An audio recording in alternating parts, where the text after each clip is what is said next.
I will be demonstrating you repair of a unstable flap tear, which is a complex tear pattern, and usually it is treated with meniscectomy. Here we can see that the medial joint line is opened with little bit of pie crusting, and you can see that there is a large flap of meniscus tissue which is rotated on the posterior aspect of the knee, and this is a complex pattern of the tear. The standard treatment in this thing will be to debride and trim this loose flake of meniscus and stabilize the rim.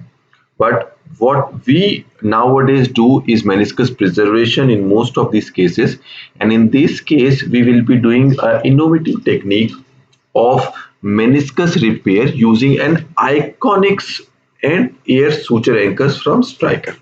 So now here what we are doing is we are putting an anchor on the tibial surface, and before that we prepare the tibial surface with a curette, and here it is an Iconics double loaded anchor which is inserted into the tibial bone. Now once this all suture anchor is inserted, then we will be passing our sutures from the thread. So there are 4 limbs of sutures will be passed, which will be passed sequentially one by one. Now as you see that this is an unstable flap tear with a loose flap on the posterior aspect, so we will be doing a sort of a mattress stitch covering both of the stitches. Here we are using a first pass mini suture grasper to pass the suture. This is a self-retrieving suture grasper on the posterior aspect of the flap. Now once this flap is passed,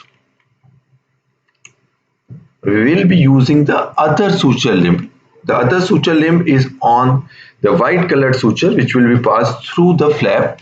Here you have to be extra careful that occasionally this loose flap may cut through. So don't pull it very hard. Be very gentle.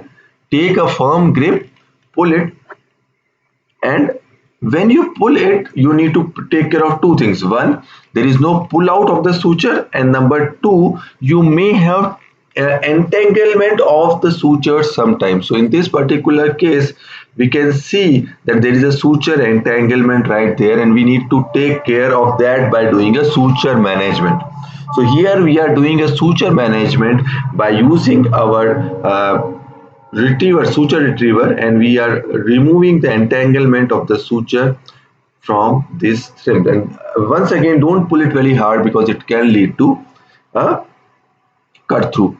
Occasionally you need to do suture management as well as a flap management as well. So once you do this flap management, your 2 of the sutures are passed very nicely into the flap, the posterior based flap. After that, we will be using the ideal suture grasper anteriorly to pass the suture through the meniscus anterior fragment. So here the suture lasso comes out from the ideal suture grasper. It is railroaded over the suture of the meniscus in this fashion. The second suture is also railroaded in the similar fashion.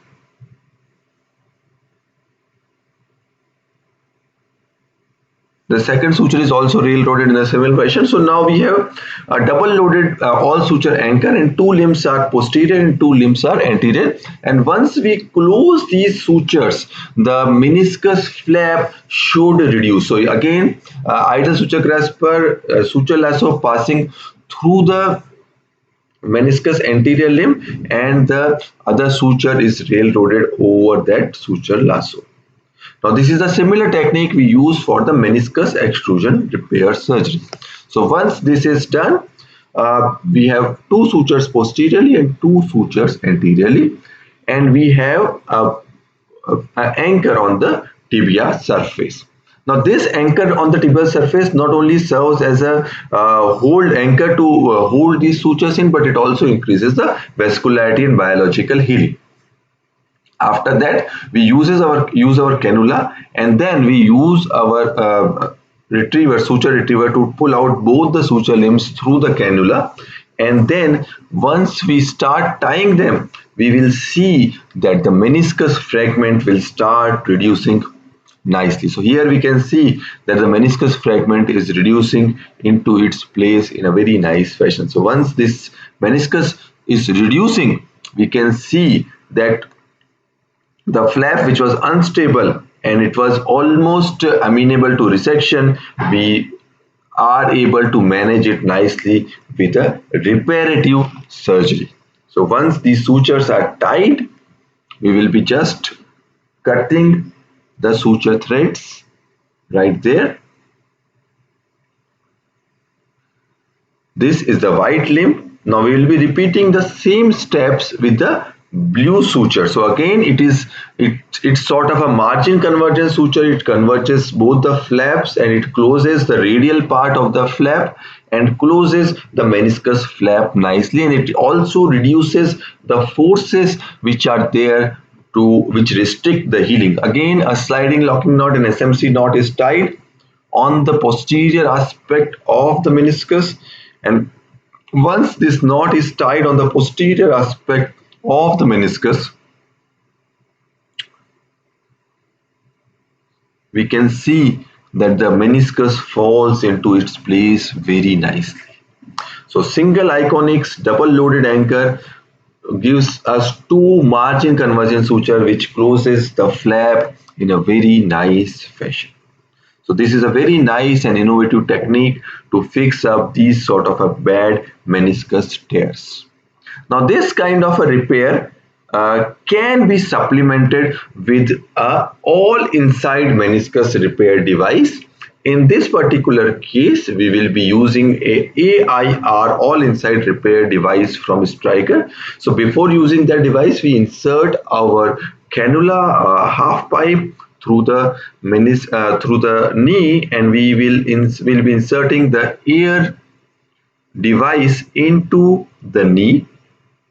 Now this is an all inside device. This is an active deployment device, so we insert it on both the edges of the flap. So we'll this insert in on the anterior posterior aspect of the flap first, and then we will be inserting it onto the anterior aspect of the flap.